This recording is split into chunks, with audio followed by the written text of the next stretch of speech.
that state junior enlisted committees could use to further efforts within their states to grow membership.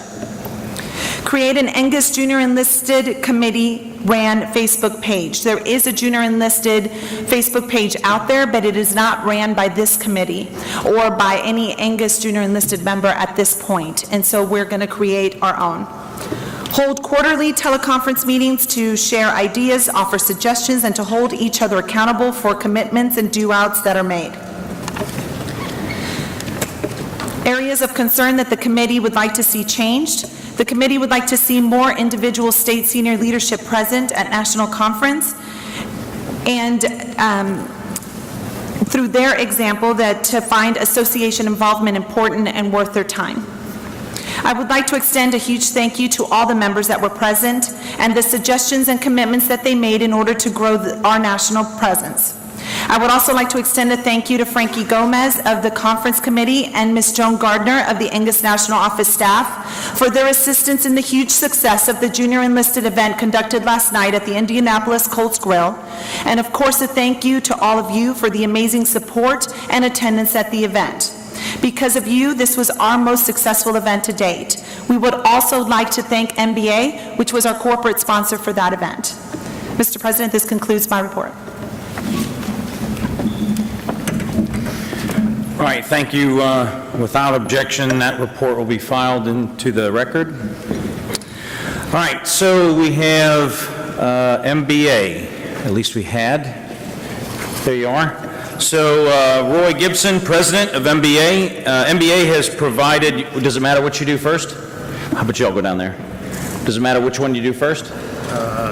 This one first. All right, so they have provided the Andrew Luck 16 by 20 autographed photo, which I tried to give away earlier by mistake. So have you got the name of the winner? Sandra Diaz. Is she here? Is that a PD? Is that a PD? Is she here? She's here at the conference, but not here right now. Would one of you come up and...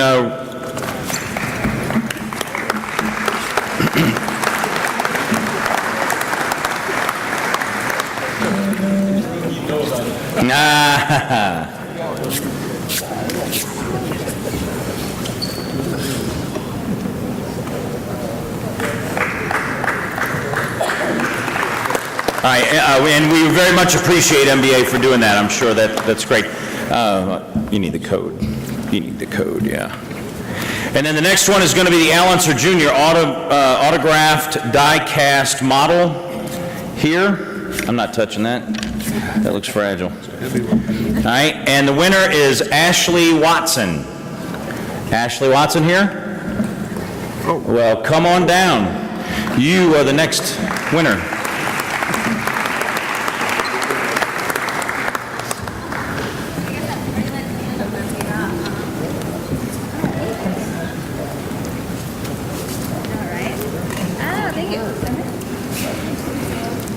Picture.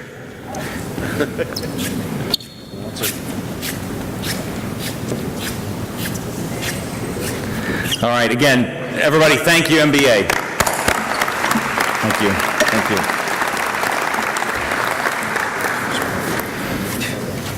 All right, so at this time, I am relinquishing the gavel to the Vice President.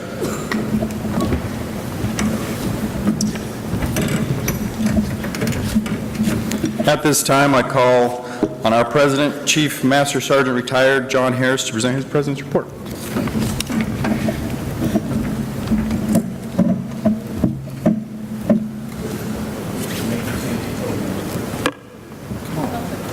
Is it on? Is it on? All right, very good. Okay, so we're going to try and get ahead of schedule here.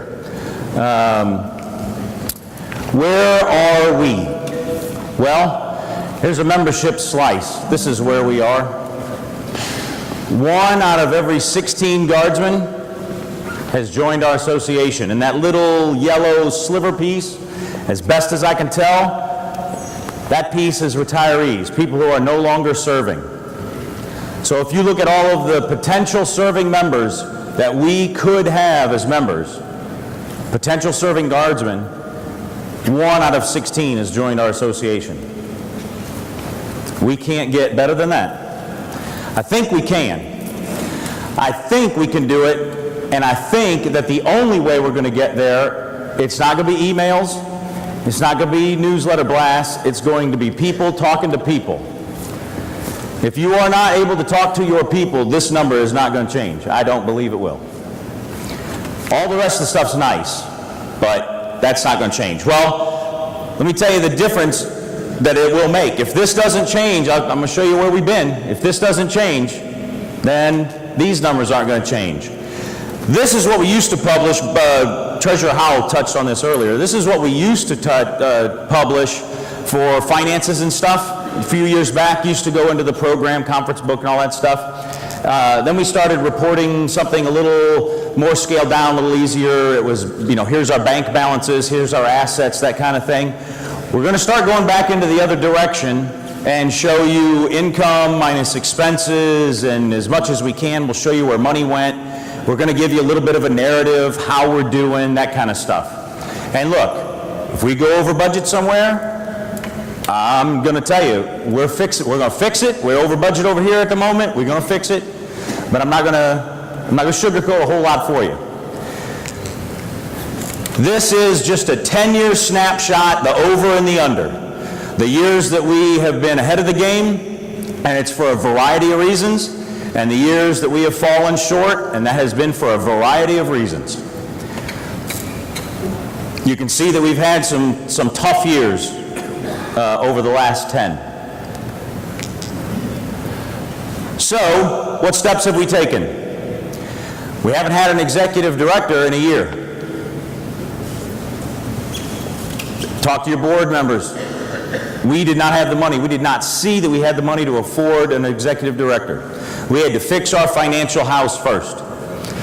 Board members, the people that you just got done electing, and to the new board members that are getting ready to come in, congratulations. We'll try and reimburse you for your expenses for doing EANGUS business, but the current board has been going without reimbursement on expenses so they can do the business of this organization.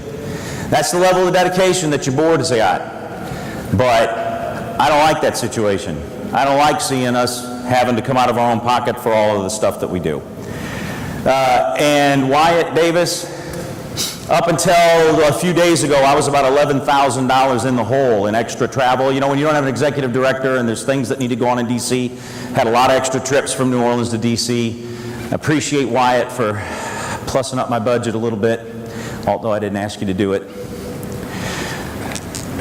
All right, the new Patriot magazine.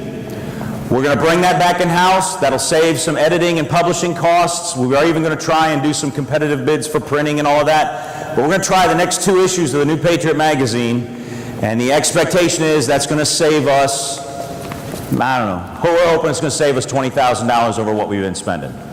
It's going to require work.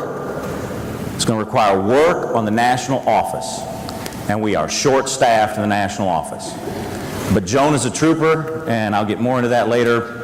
We're going to make it happen. The membership system. The membership system is different. We changed. It's cheaper than what we were looking at and what we had over the last couple of years. It is not perfect, and I don't know that when it comes to computers everything's going to run perfect all the time, but it's a cheaper alternative, and you know, a lot of these decisions were made on financial stuff. So hopefully we're going to save about 20 grand a year on that over what we've been spending. And so this is just a snapshot of what the website looks like. I mean, it's nice, but here's the key. This is the key. Before, if we wanted to do something on the old system, we had to probably call the contractor for, you know, things that were a little more complex. We had to call them and, hey, can you put this page on there? Can you get this done for us? On this system, it's pretty user-friendly, and we're able to do stuff quick. Let me just tell you one thing. If you all have your smartphones, not area 2, because y'all are flip phone users, but the rest of the areas, if you can pull out your smartphones, we have 2 forms on EANGUS2016.org. We got 2 forms out there. One's for the exhibitors to tell us how we're doing, and the other one is for all of you and all the attendees. I want you to tell us how we're doing. What are we doing right, and what is not going right? EANGUS2016.org, it's right there on the menu. I know the exhibitor form is out there. Joan was working on the attendee form and tweaking a couple of things, but it should be very user-friendly. You should be able to do it from your phone after you get done listening to me, of course. Okay, scholarships. Did we announce to you all that Kaplan has come in huge? 6 full ride scholarships and 50 partials. Grantham started with 1, Phoenix came in with 3, Grand Canyon came in with 2, Kaplan is now in with 6. Ronnie Emerson is our scholarship chair, just went from a part-time position to a full-time position. And we're going to keep bringing in all kinds of scholarship stuff and give Ronnie more work to do. And from what I understand, without letting the cat out all the way out of the bag, I think we got some other schools out here that are jealous. So next year, with a little bit of luck, we'll have some more partnering schools. And you know, every time we do that, we tell them, I appreciate you giving me 6 full ride scholarships. However, you have to be a platinum partner for me to do that, which means they have to pay us $5,000 platinum partner fee. So not only are they giving us scholarships, but we're getting a revenue stream off of it.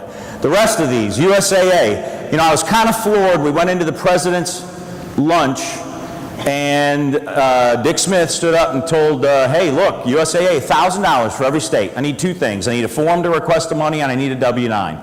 And then he proceeds to list, I don't know, 18 states that hadn't turned in a 2 pieces of paper for $1,000. Well, anyway, I'm still trying to figure that out. There's free money out there. USA is increasing their scholarship funds. The Old Glory Coffee Company, I think that's going to turn into a great revenue stream for your associations. Look, when you're at your armory, do you buy K-Cup coffee things? Go buy them from Old Glory, and we'll start getting this We Care for America Foundation some funding and some revenue streams. And you're not doing anything other than buying coffee from a different person. Grand Canyon University, the landing page, the pay-per-lead. If you did not sit in the best practices breakout when Steve Smith was talking about the pay-per-lead option for you, let me tell you, you can walk around in your armories and your Air Force bases and give away free memberships all day long. And free does not mean free to your state association. Grand Canyon University will give you the money to make them a member. It will bring money into your association. It's not free and nobody gets anything. It's free to the member, and it's a revenue source for you all and EANGUS both. The apparel store, I heard Arkansas has got a fantastic apparel store at their state. Hope you're happy with it. Really do. EANGUS just struck a deal with actually a guardsman from Arizona. And we're going to offer all of you, all of the states, if you want it, if you're using our website system, we're going to offer you a free apparel store, and everything that's sold on it, it can be your EANGUS, you know, your listed association logo. You can have your armory's crest. You can sell whatever logo you want, and he'll give you a percentage of sales back, and you don't have to do anything. You don't have to store shirts. You don't have to get any of that ordering, shipping stuff. He does it all. I can give you a free apparel store. Nice, classy looking one, too.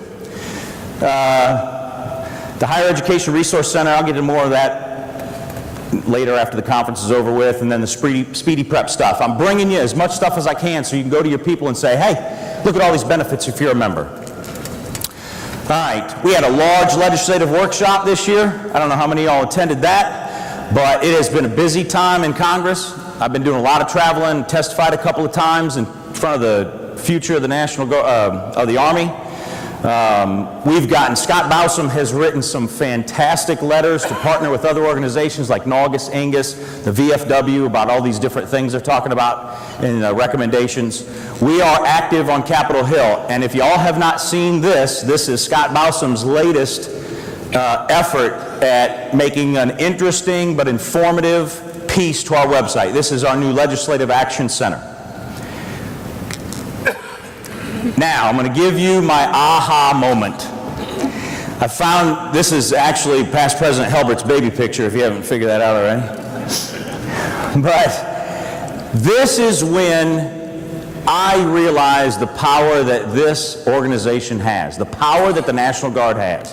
I'm going to bring you back to November 10th of 2011. And here's what was said to God and everybody on C-SPAN.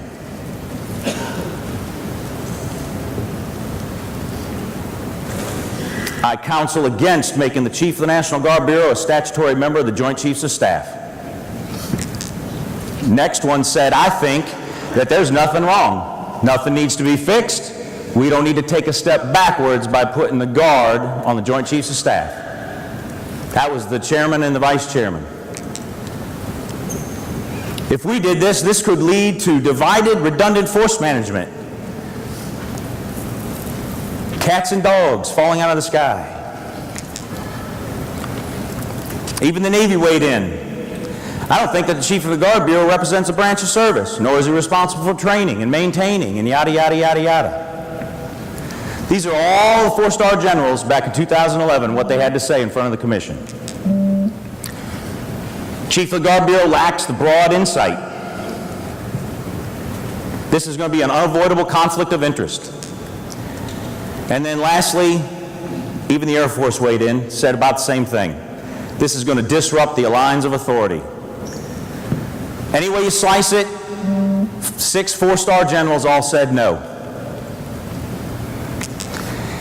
Well, out of all the answers and all the testimony that General McKinley gave in rebuttal, I thought this was brilliant. Because every one of those four-stars said, hey, you know what?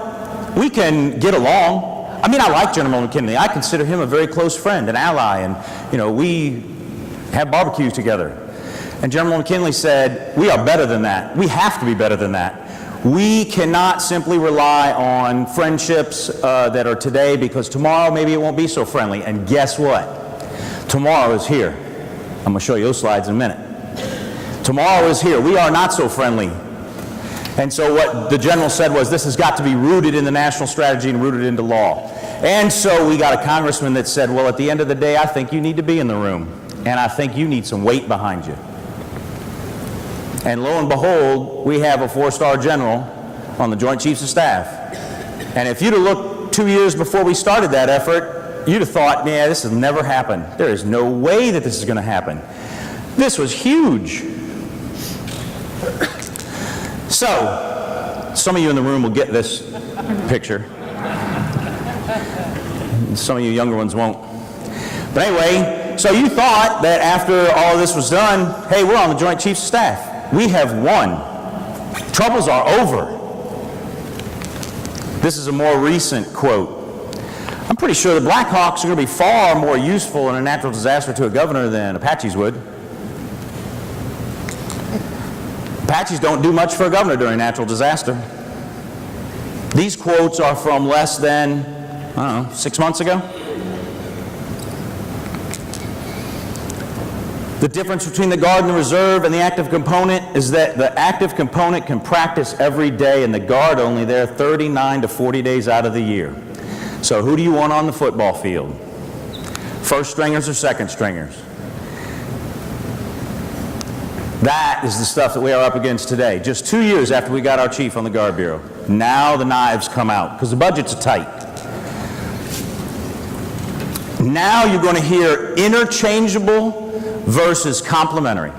Interchangeable versus complementary. They're saying that the active duty and the Guard are not interchangeable. They're just complementary. Here's another quote.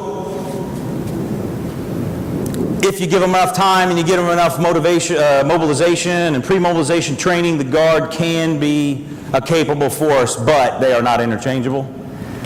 Can they work hand in hand? Yes. Side by side? Yes. Interchangeable? That answer is no. These are all active duty generals saying this stuff. So here's an active duty general for you. General Gus Hargett. He's a president in August, if you didn't know. Here's what he said. He said, my God, the Militia Act of 1903 has been repealed and nobody told me. If we're not interchangeable, the DICT Act requires that we are the same standard as active duty. And so guess what? If we're not interchangeable, you know whose fault that is? Active duty, because it is their responsibility to make it so the taxpayers expect it. This is the fight that's going on right now in Capitol Hill. This is why we need to have more membership and a strong voice. If we can get a 4-star general into a room where 6 other 4-star generals said no, we can do this. We can do this. But we all got to be pulling the same wagon. So I think that was a picture of Gus Hargett in his younger days, and I'm pretty sure I know what the caption is on that. All right, so that's my aha moment. That's when I realized, you know what? We got something here. We have got something here. So here's what I'd like to know from you. I've heard from almost everybody, but I haven't heard from everybody. Do we want to get into the National Guard Memorial Building or do we not? All right, now, I totally get it. The devil's in the details. We are not moving unless we have either sold or got under lease our current building. We ain't moving and then going, oh man, I can't do anything with the old one, and now we're stuck financially. We're going to do this smart. I just wanted to know if there was opposition to even going down this path, and it sounds to me like, and I'm telling you, the past presidents, I cannot thank you enough for your inputs and all of your insights and historical value and everything else. I was very surprised that every single past president said, we've been trying to do this back when we were president, and we just didn't have the right leadership in place in both organizations to get it done. So, anyway, we're going to start working on this one. That's the next deal. The MCRMC came out. How am I doing on time? It says all zeros. Does that mean I got to quit? All right, try and finish this up. The MCRMC comes out, and within a month, Congress said, Angus, I want you to come and testify. So, you know, here we are in August talking about resolutions, right? We're going to talk about resolutions again. When? Next August. In January, something significant comes out on Capitol Hill, and in February, they want us to come in and say whether we support or oppose it. So here's my question to you. Who has the authority to decide for Angus whether we support or oppose anything? Board of Directors. All right, there's a couple of schools of thought here. There's a couple of schools of thought. One is the legislative director and the executive director and all those people that are really into the nitty-gritty of legislative stuff, they ought to be given enough of a leash to speak for the organization. They are the experts. That's one school of thought. The second school of thought is all of you, as the delegate, the voting delegates, you are the only authority. That's another school of thought. The third one is we have an executive council.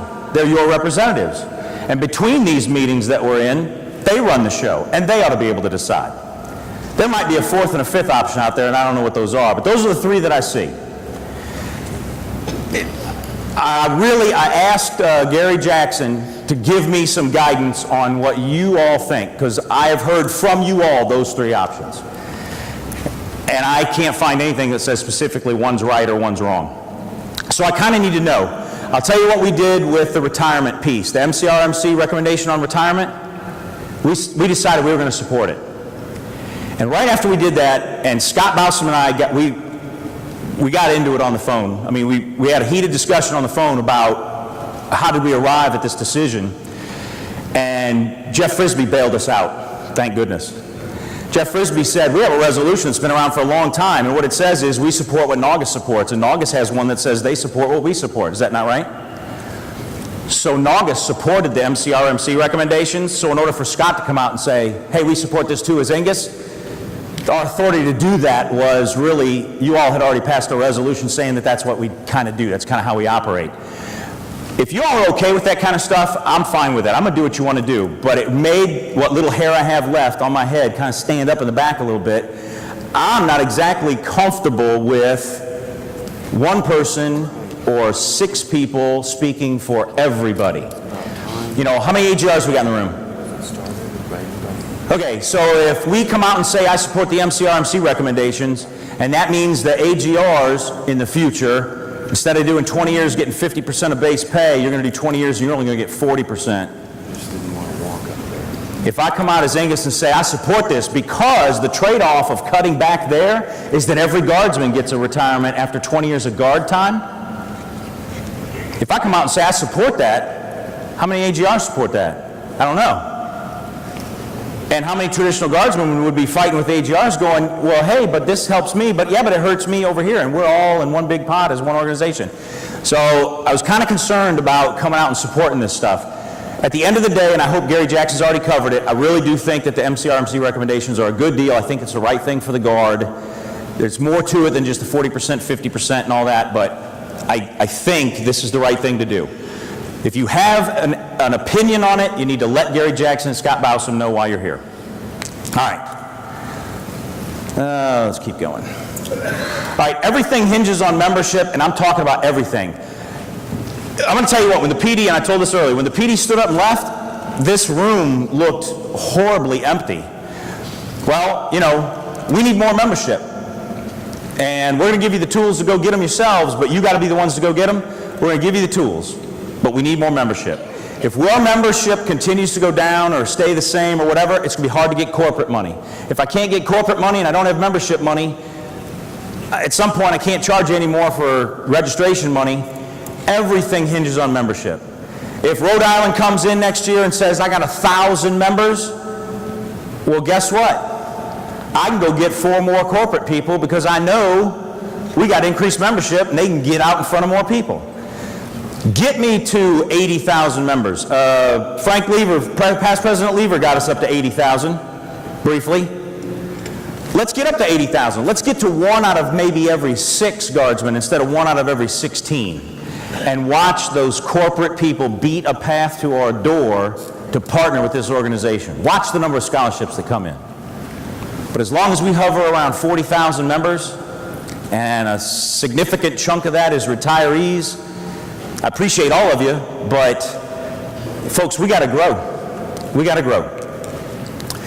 So 1 in 16 is where we're at. That's what 1 in 6 looks like. We're not talking about a significantly bigger piece of the pie, but boy, it sure would make a difference on our corporate side. All right, so step 1, I'm just going to tell you how Louisiana's tripled it in a year. Tripled it in a year. Your TAG and your SEL have got to support you. And if you do not have the support of your TAG and SEL, you're just going to struggle. And I guess you're just going to have to wait until those people move on. If E9s don't care, then E7s aren't going to be interested, and that means E5s will never, ever hear about this association. I had an E5 come up to me yesterday and he said, I think you're targeting the wrong people. You're targeting the E5s. And I said, well, no, not really. At the end of the day, there's more E5s than E9s. We need the E5s. But I'm targeting the E9s, and I'm targeting the E7s and the E8s. You got to get them on board, because if they don't care, this train's not moving. Unit access. And Chief Hotelling talked about it yesterday. Unit access. If your JAG is saying that you cannot come in and talk to your unit members about professional organizations, your JAG is wrong. Now I'm going to get a bunch of phone calls that I said that your JAG was wrong. Well, let me just prove it to you. So this is a memorandum that went out. I know it's from the Department of the Air Force, and the Army doesn't care about anything that the Department of the Air Force puts out. The Department of the Air Force put out a staff judge advocate's memorandum, and it said official communication channels may be used to distribute information notifying DoD personnel of events of common interest sponsored by associations.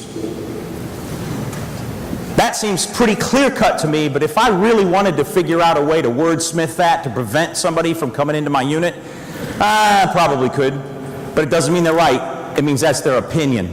That's why I said it starts with TAG and SEL support. Your JAG offers an opinion, your TAG's the one that makes the decision, along with your SEL.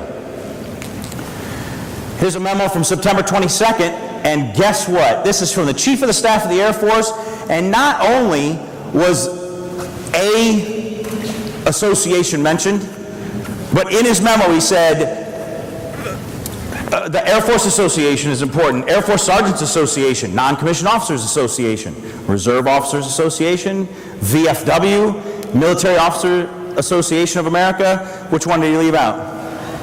EANGUS and EANGUS. I don't know why he left it out, but he named every single other one in there.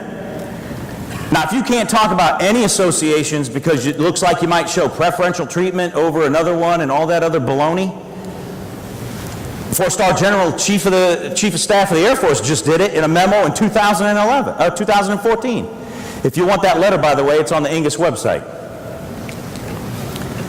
And further and later in the memo, he says that military associations represent important dimensions, and we encourage your involvement with military associations to the extent allowed by DOD, yada, yada, yada. Folks, I don't know what to tell you. If you got a JAG that doesn't see this and can't read English, I don't know what to tell you. Wait till people change in their jobs, I guess. But the four-star general did it. Third, I would say make it easy to join. If paper forms and checks will get you the simplest process to get people to join, knock yourself out. If you need help printing stuff, I don't know, send it up the food chain and we'll see if the finance committee can help you with printing costs, whatever it's going to take. But I'm telling you, 25-year-olds walk down the street into light poles and fountains doing this all day long. My philosophy is put it on a smartphone because every single one of us has one in our pocket. And we'll provide those tools for you for free. And then you got to retain your members, and you have got to do stuff like communicate with them. You got to have activities for them. If the only time they hear from you is from August to August, and PD, I don't know. Got to get them through the month doing stuff. Speaking of PD, come on in, y'all. Have a seat.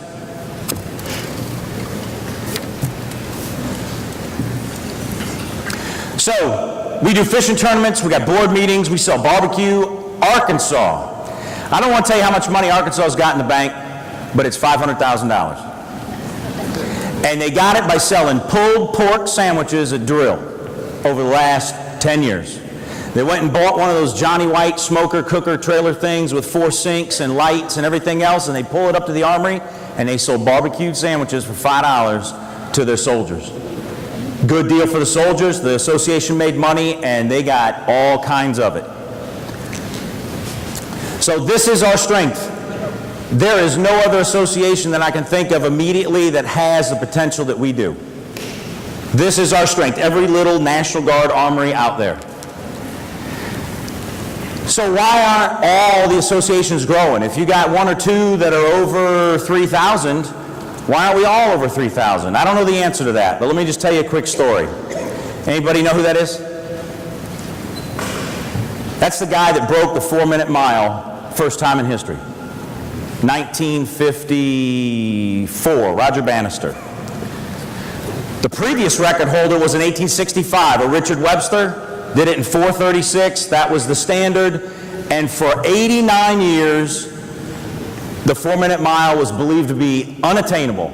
Human body could not possibly do it. Well, Roger Bannister did it in 1954, and all of a sudden, 13 more people did it that same year. Followed by another 134 in the next 2 years, and over 20,000 people have done it today, including 7 high school students. I think that they were past President Hagen's high school students, possibly. But I don't know what to tell you. Why couldn't it have been done the 100 years previous to Roger Bannister? But now all of a sudden, everybody and their brother can do it. I think it's because now someone showed it could be done. Everybody can believe it is now possible. So